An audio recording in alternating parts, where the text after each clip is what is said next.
It's a Friday afternoon, and this is the last in the series of the week edition of the Marketplace. Good afternoon and welcome. This is where we analyze the markets, talk about trends and developments, and also how global developments are impacting activities right here in Ghana. My name is Emmanuel Apuaji Biafi. Coming up in this afternoon's edition, IMF Fiscal Monitor Report has projected an end-of-year debt to GDP for Ghana at 66%.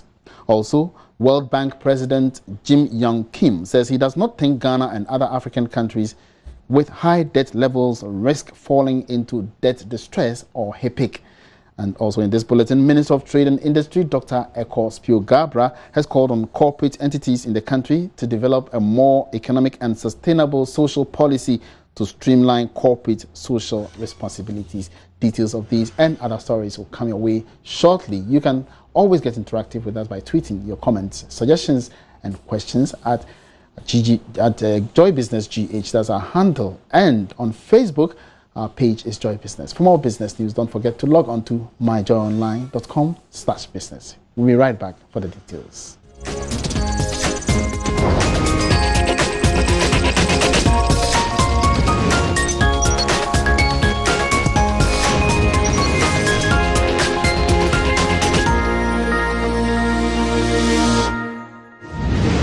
Thank you very much for staying. Welcome back to the Marketplace. Now to our very first story. This year's IMF Fiscal Monitor has projected an end-of-year debt to GDP for Ghana at 66%. This should mean that the debt to GDP ratio may not witness any significant increase till the end of the year. Meanwhile, the Bank of Ghana has put the country's debt as of June 2016 at 66% of Ghana's GDP. Deputy Director of Fiscal Affairs at the IMF, Abdelhak Senhaji, tells Joy Business George Yafi at the ongoing IMF meeting in Washington, D.C., the current debt levels are still high. That is stabilizing the economy and bringing debt down. However, it's still, I think, business unfinished, right? Debt still remains very high. Even at 66% is quite high. And to achieve the 66%, it still needs to put in place a very ambitious program, both in terms of the macro stabilization part, but also in terms of structural reforms. So I would say progress has been made, but still more work to be done. What I would say is that you need consistency, and you need, like Mr. Gaspar suggested, that you need consistency in terms of the implementation of the reforms, and you need to continue essentially with the reform program. Indeed, if you basically were to reverse some of the measures, the outcome will not be guaranteed. So I would suggest essentially continuing with the program and continue with the successful implementation in the recent years. Given the fact that debt is relatively high, I think I will not get into the specifics on. Maybe we should ask the African department. They will have their press conference on Friday in terms of the right financing mix.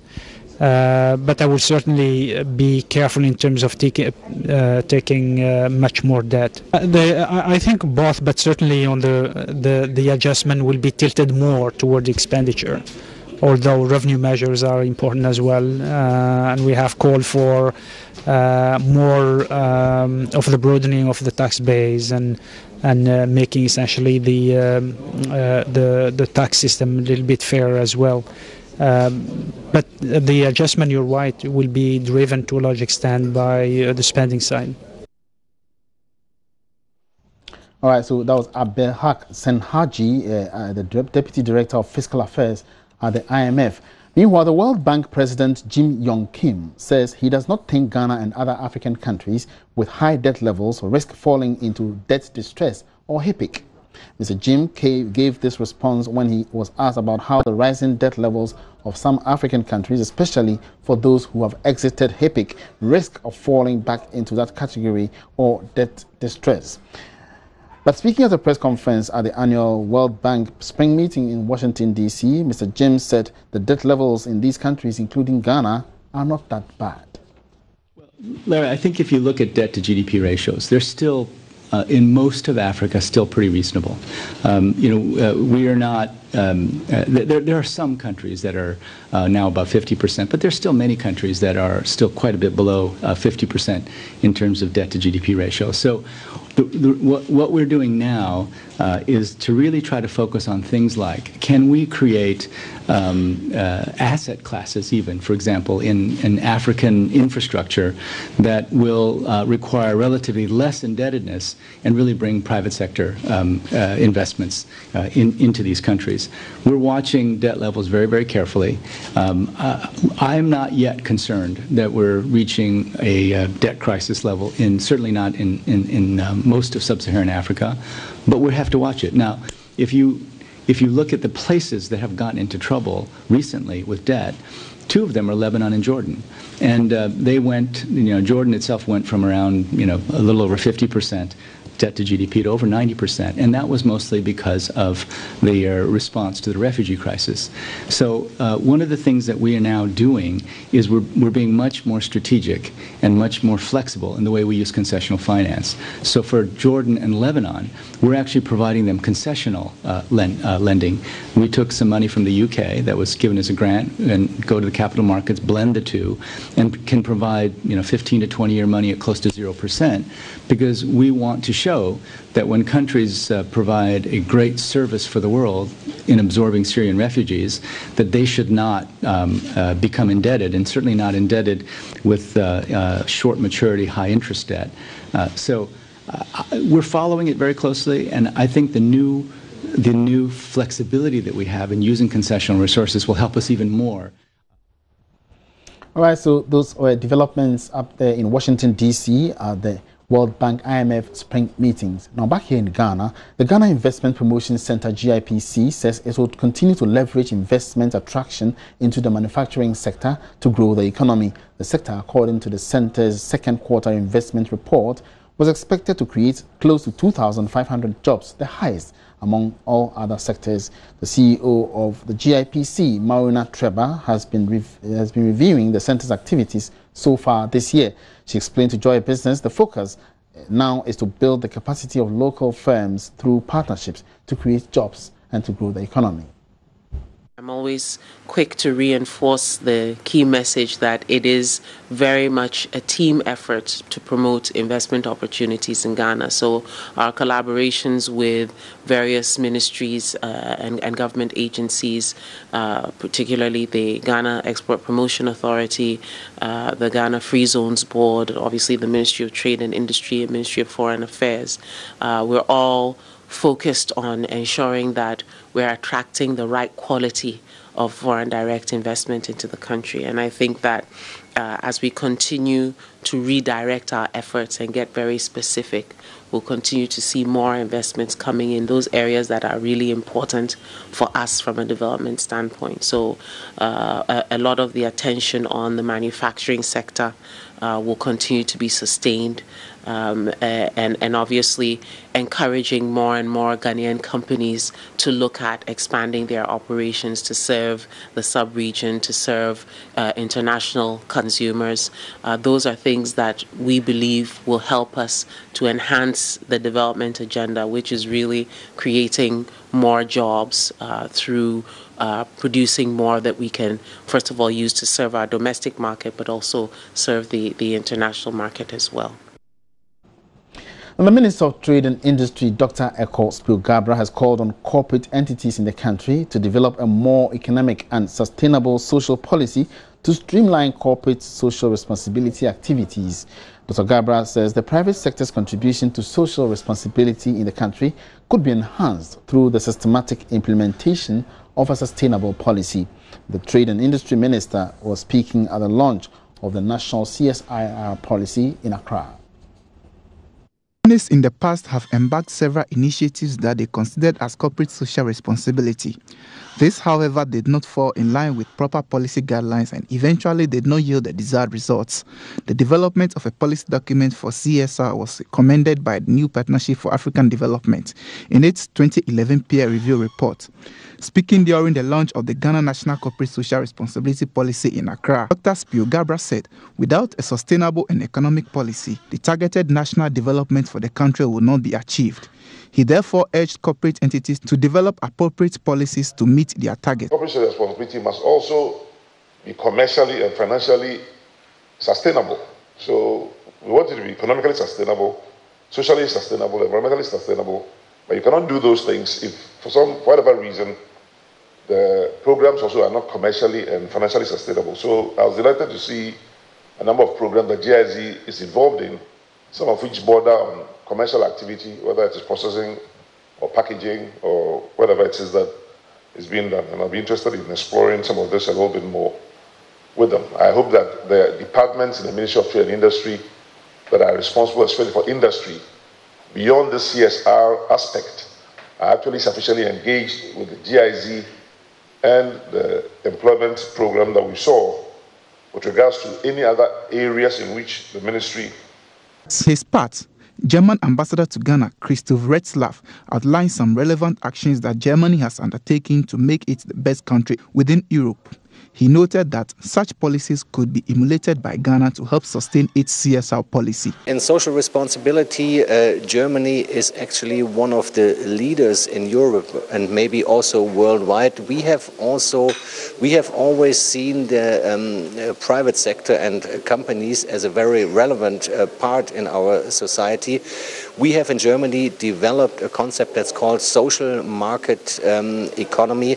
That means that gaining profits, earning profits for companies is one thing, but having a social responsibility for the employers and the workers is another thing. You have to bring both together. You have, as an entrepreneur, you have, of course, a responsibility towards your people working in your company. You have a responsibility towards the environment, and these are all examples. The policy is seeking to promote a partnership between the public sector, private sector, and the community to create shared value for society and entities. You're still live on the marketplace right here on Joy News Channel. Now moving on, illegal miners on the Anglo Gold Obuasi mine concession would be forced out by next Monday if they do not relocate. That's a warning from the Minerals Commission following the completion of work by the Movement Committee, which has recommended for a part of the government's 60% of the concession to be allocated to the miners. This is, however, on condition that the miners regularize their operations. The Chief Executive of the Minerals Commission, Dr. Tony Obin, spoke with Joy Business after a press conference. They occupied the place illegally because on our records, that place is for Anglo Gold Ashanti. However, rather than use unnecessary force, brute force to get them out, the idea was to negotiate them out because we did not want to spill the blood of one single Ghanaian who had gone there to eke out a living. So it was a balancing act. It was something that you use your common sense to say, look, these people have gone there. You could have used brute force to get them out, but you have, the option of dialoguing them out. It's taking some time, but the time is now for them to move. Now we've got into a time where we could no longer contain their presence there. So by Monday, the 10th of October, we expect them to move. And this has been the result of long negotiations. A committee set, the movement committee as we called it, set dialoguing with all the stakeholders, including the chiefs, the security forces, the operators themselves, the Association of Small-Scale Miners in Obuasi, the National Association, Minerals Commission, and all the conceivable stakeholders in this business. And there was a general consensus that it is time for them to move. And they are not just being moved in vacuum. Government has spent resources to identify areas. In fact, Anglo Gold Ashanti has also surrendered some areas to government, which government has made available. After all, government could have given it out to large-scale miners to make some money for the state, but chose to give it to the people who were there. So now you've persuaded them, if they don't move, what's going to happen? Well, I thought you were going to say if persuasion fails, something applies. So I don't know what happens, but the Minerals Commission cannot guarantee that they will not be moved by other means. We are using peaceful means. We have dialogued. We think we've done enough with them. and we enjoyed the relationship that we really have. They are very peaceful, they are very reasonable people, especially their leadership. But it is time for them to exit the place. It's on the marketplace. We're taking a breather here. We'll be right back with more stories. Don't go away.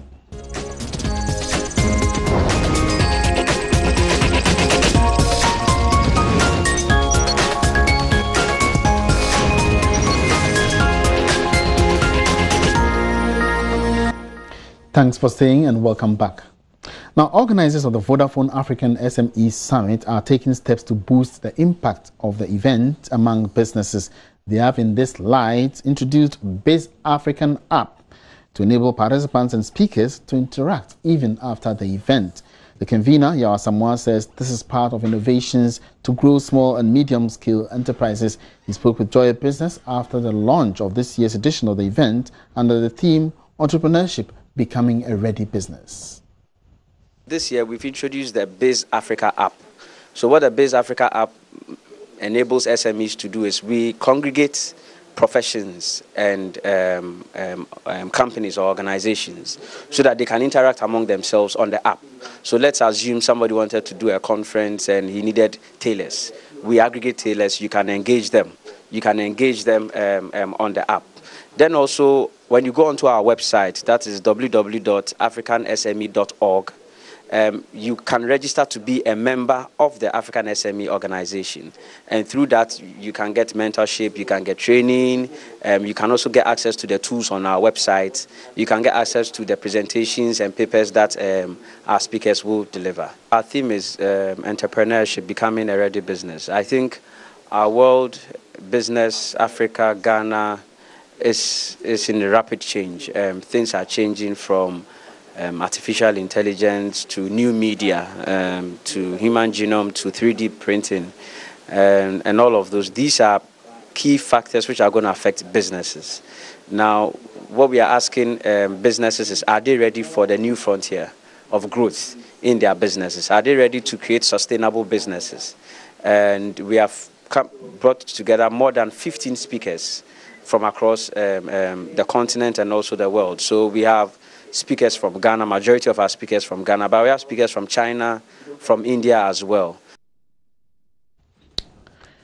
All right, it's still on the marketplace, and this year's edition of the Vodafone African SME Summit event is slated for the 13th and 14th of October at the College of Physicians and Surgeons right here in Accra. Now, the days of having to wait so long for misplaced or damaged bank cards to be reproduced abroad and sent back to Ghana for replacement are finally over. This comes as Mobility Technologies establishes the first ever MasterCard and Visa certified center in Accra to personalize such cards locally. The state-of-the-art facility, with the capacity to produce about 30,000 cards daily, will also ensure data security. Speaking to Joy Business at the launch, Chief Executive Mohammed Abid said the facility is capable of addressing a variety of financial needs for the benefit of the entire economy. The majority of the cards that are in circulation in Ghana are MaxStripe cards. And our discussions with these banks and with different players in the ecosystem, in the payment ecosystem, has been that, they want to move to a higher level of security, which is the chip-based technology, but they cannot do it, or they are struggling to do it because they don't have the expertise to do it. And they have to rely on many companies outside Ghana to help them in terms of migration to chip-based technology. What we bring in is the expertise, is the capability, is the technology that will be provided locally. So that's a big plus point, and that will help all the players in the market to evolve into a more secure product much faster than they anticipated. The other value addition that we do, which is through our personalization center, which is a Visa MasterCard personalization center in Accra, the first of its kind in the entire West Africa market, is that we will provide the service locally. So banks today are complaining that it's very expensive for them to migrate from a MaxStripe card to a chip card because they are getting this product from outside the country. So there's significant duties and a lot of foreign exchange loss because of that.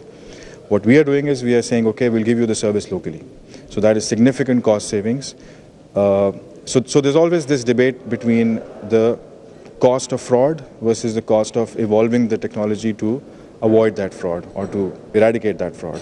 And today, or till today, the challenge has been that the cost of the technology to eradicate that fraud is much higher than the cost of fraud itself. So the banks but with this technology, with us coming into the market, we will bring the cost of technology down, and it will become significantly less than the cost of fraud, and the cost of fraud will keep on increasing. So there is a business case now for the banks to evolve from magstripe to chip cards, which we feel that we can contribute significantly in terms of the provision of services, the technology, and the expertise.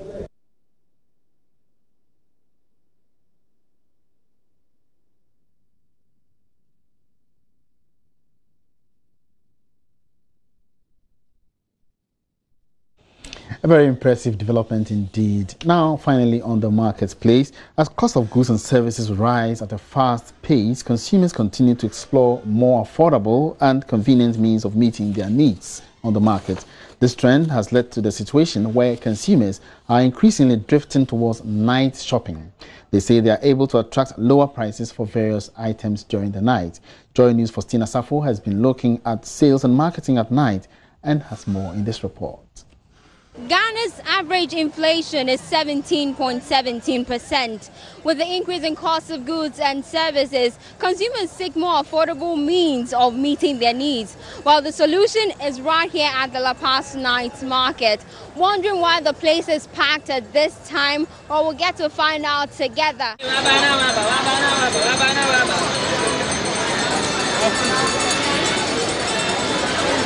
From personal through to household, electrical and even consumable items, consumers flood the market, which actively starts from 5 p.m.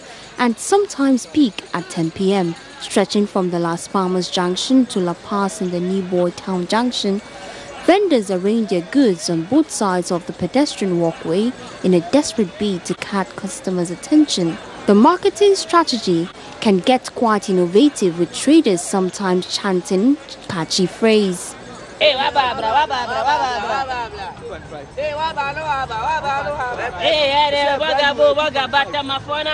Some traders share why they choose to trade at night.